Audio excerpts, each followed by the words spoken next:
ನಮಸ್ಕಾರ. ವಸುದೇವ ಸುತಂ ದೇವಂ ಕಂಸಚಾಣೂರಮರ್ದನಂ ದೇವಕೀ ಪರಮಾನಂದಂ ಕೃಷ್ಣಂ ವಂದೇ ಜಗದ್ಗುರುಂ. ಧರ್ಮವಾಹಿನಿಯ ಎಲ್ಲ ವೀಕ್ಷಕರಿಗೂ ಕೂಡ ಕಾರ್ಯಕ್ರಮಕ್ಕೆ ಸ್ವಾಗತ.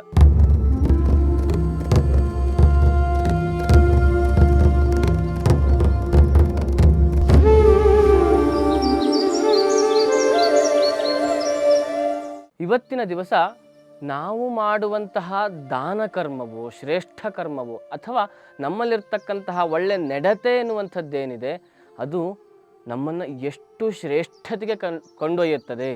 ಆ ಶ್ರೇಷ್ಠತೆಯಿಂದ ಆ ಭಗವಂತನೂ ನಮ್ಮನ್ನು ಪರೀಕ್ಷಿಸಿ ನಮಗೆ ಎಂತಹ ಒಂದು ಒಳ್ಳೆಯ ಅವಕಾಶವನ್ನು ಅಥವಾ ಒಂದು ಒಳ್ಳೆಯ ಸಂತೋಷವನ್ನು ಕೊಡ್ತಾನೆ ಎನ್ನುವಂಥ ವಿಚಾರದ ಬಗ್ಗೆ ಒಂದು ಕಥೆ ಮುಖಾಂತರವಾಗಿ ನಾವು ಅರ್ಥ ಮಾಡಿಕೊಳ್ಳೋಣ.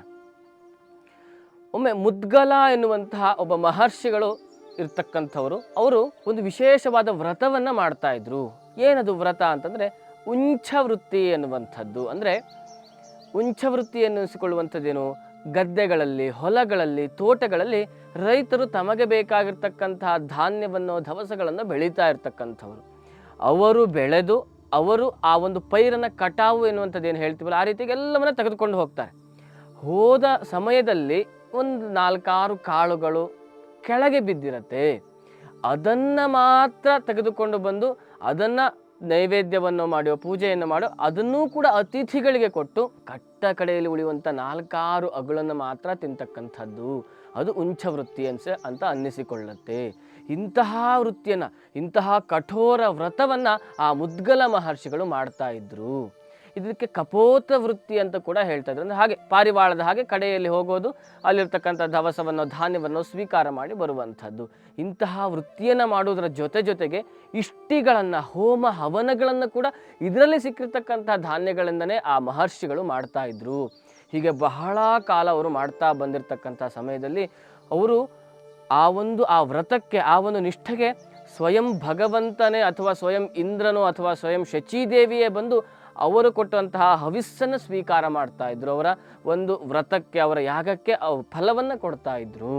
ಹಾಗೆ ಅದರ ಜೊತೆಗೆ ಬಂದಂತಹ ಅತಿಥಿಗಳಿಗೂ ಕೂಡ ಅವರು ಸತ್ಕಾರವನ್ನು ಮಾಡ್ತಾ ಕೇವಲ ಪಕ್ಷಕ್ಕೊಮ್ಮೆ ಊಟವನ್ನು ಮಾಡ್ತಾ ಇದ್ರು. ಪಕ್ಷ ಅಂದರೆ 15 ದಿವಸಗಳು, ಮಾಸ ಅಂದರೆ 30 ದಿವಸಗಳು. ಮಾಸದಲ್ಲಿ 2 ಪಕ್ಷ ಇರ್ತಕ್ಕಂಥದ್ದು, ಒಂದು ಶುಕ್ಲ ಪಕ್ಷ, ಇನ್ನೊಂದು ಕೃಷ್ಣ ಪಕ್ಷ. ಆ ಪಕ್ಷಕ್ಕೆ ಒಮ್ಮೆ ಹುಣ್ಣಿಮೆಯ ದಿವಸವೋ ಅಮಾವಾಸ್ಯೆಯ ದಿವಸವೋ ಮಾತ್ರ ಅವರು ಊಟವನ್ನು ಮಾಡ್ತಾ ಇದ್ರು, ಆಹಾರವನ್ನು ಸ್ವೀಕಾರ ಮಾಡ್ತಾ ಇದ್ರು. ಹೀಗೆ ಒಂದಷ್ಟು ಕಾಲ ಕಳೆಯುತ್ತೆ. ಆ ಒಂದು ಶಕ್ತಿಯ ಪ್ರಭಾವದಿಂದ, ಅವರ ತಪಸ್ಸಿನ ಪ್ರಭಾವದಿಂದ, ಅವರ ವ್ರತದ ಪ್ರಭಾವದಿಂದ ಏನಾಯಿತು, ಅವರಿಗೆ ತಾವು ತಂದಂತಹ ಅಕ್ಕಿ ಏನಿದೆ ಅದು ಒಂದು ಕೊನೆಯ ಅಗಳು ಖಾಲಿಯಾಗಲಿಯವರೆಗೂ ಅದು ಮತ್ತೆ ವೃದ್ಧಿಯನ್ನು ಹೊಂದುತ್ತಾ ಇತ್ತು. ಯಾವಾಗ ಕೊನೆಯ ಕಾಳು ಸಾಕು ಅಂತ ಅವರು ಅಂದ್ಕೊಳ್ತಾ ಇದ್ರು, ಖಾಲಿ ಆಗ್ತಾ ಇತ್ತು, ಅಲ್ಲಿಗೆ ಅವತ್ತಿನ ದಿವಸದ್ದು ಮುಗಿಯುತ್ತಾ ಇತ್ತು. ಹೀಗೆ ಬಹಳ ಸಮಯಗಳು ಆಗತ್ತೆ. ಇವರ ವಿಚಾರವನ್ನು ದುರ್ವಾಸ ಮಹರ್ಷಿಗಳು ಕೂಡ ಅರ್ಥ ಮಾಡಿಕೊಳ್ತಾರೆ. ಅವರಿಗೂ ಕೂಡ ಗೊತ್ತಾಗತ್ತೆ ಈ ರೀತಿಯಾಗಿ ಇವರು ಜೀವನವನ್ನು ಮಾಡುತ್ತಾ ಇದ್ದಾರೆ ಅಂತ.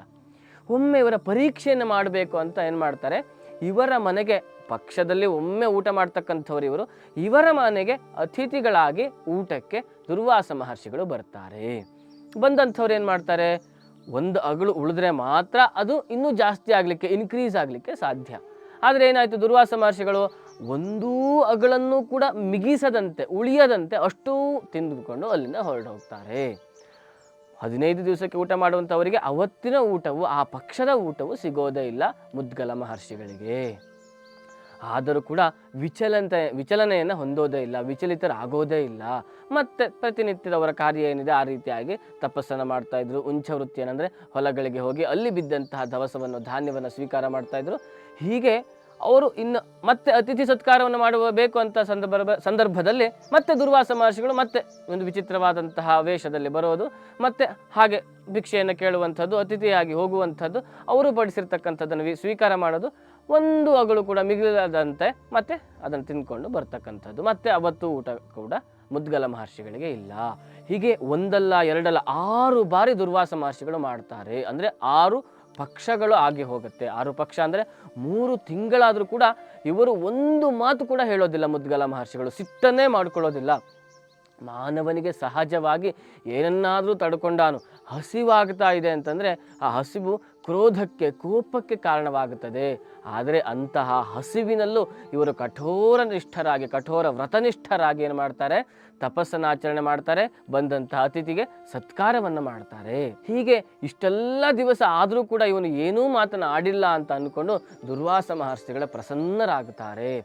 ನೀನು ಸರಿಯಾಗಿರ್ತಕ್ಕಂತಹ ವ್ರತನಿಷ್ಠನಿದ್ದೀಯಾ, ನೀನು ಮಾಡ್ತಕ್ಕಂತಹ ಈ ಅತಿಥಿ ಸತ್ಕಾರದಿಂದ ಸಶರೀರನಾಗಿ ಸ್ವರ್ಗಕ್ಕೆ ನೀನು ಹೋಗಬಹುದು ಅಂತ ಹೇಳಿ ಆಶೀರ್ವಾದವನ್ನು ಮಾಡ್ತಾರೆ. ಮುದ್ಗಲ ಮಹರ್ಷಿ ಯಾವ ವರವನ್ನು ಕೇಳದೇ ಇದ್ದರೂ ಕೂಡ ಪ್ರಸನ್ನರಾಗದಂತಹ ದುರ್ವಾಸ ಮಹರ್ಷಿಗಳು ಮೊದಲೇ ಕೋಪಿಷ್ಠರು, ಆದರೂ ಕೂಡ ಇವನ ಮೇಲೆ ಪ್ರಸನ್ನತೆಯನ್ನು ಹೊಂದು ಆಶೀರ್ವಾದವನ್ನು ಮಾಡ್ತಾರೆ. ಆಶೀರ್ವಾದವನ್ನು ಅವರು ಉಚ್ಚಾರಣೆ ಮಾಡುವಂತಹ ಸಂದರ್ಭದಲ್ಲಿಯೇ ದೇವಲೋಕದಿಂದ ದೇವದೂತನು ರಥವನ್ನು ಸ್ವೀಕಾರವನ್ನು ಮಾಡಿಕೊಂಡು ಈ ಮುದ್ಗಲ ಮಹರ್ಷಿಗಳನ್ನು ಸ್ವರ್ಗಕ್ಕೆ ಕರೆದುಕೊಂಡು ಹೋಗೋದಕ್ಕೆ ಬರ್ತಾರೆ. ಇಲ್ಲಿಗೆ ಕಥೆ ಮುಕ್ತಾಯವಾದರೂ ಕೂಡ ನಾವು ನಮ್ಮ ಜೀವನದಲ್ಲಿ ಇಲ್ಲಿ ಒಂದು ವಿಚಾರವನ್ನು ಅಳವಡಿಸಿಕೊಳ್ಳಬೇಕಾಗುತ್ತದೆ. ಏನು? ಮುದ್ಗಲ ಮಹರ್ಷಿಗಳಂತೆ ಸಹನೆ ಎನ್ನುವಂಥದ್ದು ನಮ್ಮ ಜೀವನದಲ್ಲಿದ್ದರೆ ಆ ಭಗವಂತ ಪರೀಕ್ಷೆ ಮಾಡಿದಂತಹ ಸಮಯದಲ್ಲೂ ಕೂಡ ಆ ಸಹನಾ ಭಾವದಿಂದ ಅದೆಲ್ಲದರಲ್ಲೂ ಕೂಡ ನಾವು ಅಲ್ಲಿ ತೆರ್ಗಡೆಯನ್ನು ಹೊಂದಿ ಪಾಸಾಗಿಬಿಟ್ಟು ಆ ಭಗವಂತನ ಸನ್ನಿಧಾನವನ್ನು ನಾವು ಸ್ವೀಕಾರ ಮಾಡಬಹುದು. ಅಥವಾ ಆ ಭಗವಂತನ ಆಶೀರ್ವಾದದಿಂದ ನಮ್ಮ ದುಃಖವೆಲ್ಲ ವಿನಾಶವಾಗಿ ಸುಖವೊಂದು ಸಿಗುತ್ತದೆ. ಯಾವಾಗ? ಸಹನೆ ಎನ್ನುವಂಥದ್ದು ನಮ್ಮಲ್ಲಿ ಮುಖ್ಯವಾಗುತ್ತದೆ. ಹಾಗೆಯೇ ಇನ್ನೊಂದು ಗುಣವನ್ನು ಕೂಡ ನಾವು ಇಟ್ಕೊಳ್ಬೇಕಾಗುತ್ತದೆ. ಏನದು? ಬಂದಂತಹ ಅತಿಥಿಗಳಿಗೆ ನಮ್ಮ ಊಟವನ್ನು ಬಿಟ್ಟಾದರೂ ಕೂಡ ಅವರನ್ನು ಉಣಬಡಿಸಬೇಕು, ಅವರಿಗೆ ತೃಪ್ತಿಯಾಗುವಂತಹ ರೀತಿಯಲ್ಲಿ ನಾವು ನಡೆದುಕೊಳ್ಳಬೇಕು. ಹಾಗಾಗಿಯೇ ವೇದದಲ್ಲಿ ಕೂಡ ಹೇಳಿರ್ತಕ್ಕಂಥದ್ದು ಅತಿಥಿ ದೇವೋ ಭವ. ಬಂದಂತಹ ಅತಿಥಿಯು ಕೂಡ ನಮಗೆ ದೇವರ ಸಮಾನ, ಅವರಲ್ಲಿ ನಾವು ದೇವರನ್ನು ಕಾಣಬೇಕು ಅಂತ ವೇದದಲ್ಲಿ ಉಲ್ಲೇಖವಾಗಿರ್ತಕ್ಕಂಥದ್ದು. ಇದನ್ನು ಕೂಡ ನಾವು ಅರ್ಥ ಮಾಡಿಕೊಳ್ಳಬೇಕು. ಹೀಗೆ ಈ ಎರಡೂ ನೀತಿಯನ್ನು, ವಿಚಾರವನ್ನು ಅರ್ಥ ಮಾಡಿಕೊಂಡು ಅತಿಥಿ ಸತ್ಕಾರವನ್ನು ಮಾಡುವುದರ ಜೊತೆಗೆ ಸಹನೆಯನ್ನೂ ಕೂಡ ನಮ್ಮ ಜೀವನದಲ್ಲಿ ನಾವು ತೊಡಗಿಸಿಕೊಳ್ಳೋಣ ಅಂತ ಹೇಳ್ತಾ ಈ ಕಥೆಯನ್ನು ಅಥವಾ ಈ ಒಂದು ವಿಚಾರವನ್ನು ಇಲ್ಲಿಗೆ ಮುಗಿಸ್ತಾ ಇದ್ದೇನೆ. ಧನ್ಯವಾದಗಳು. ಇಂತಹ ಕಥೆಗಳನ್ನು ಅರ್ಥ ಮಾಡಿಕೊಳ್ಳುವುದಕ್ಕೆ, ಕೇಳುವುದಕ್ಕೆ ನಮ್ಮ ವಾಹಿನಿಯಾಗಿರ್ತಕ್ಕಂತಹ ಧರ್ಮ ವಾಹಿನಿಯನ್ನು ಎಲ್ಲರೂ ಕೂಡ ಸಬ್ಸ್ಕ್ರೈಬ್ ಮಾಡಿ.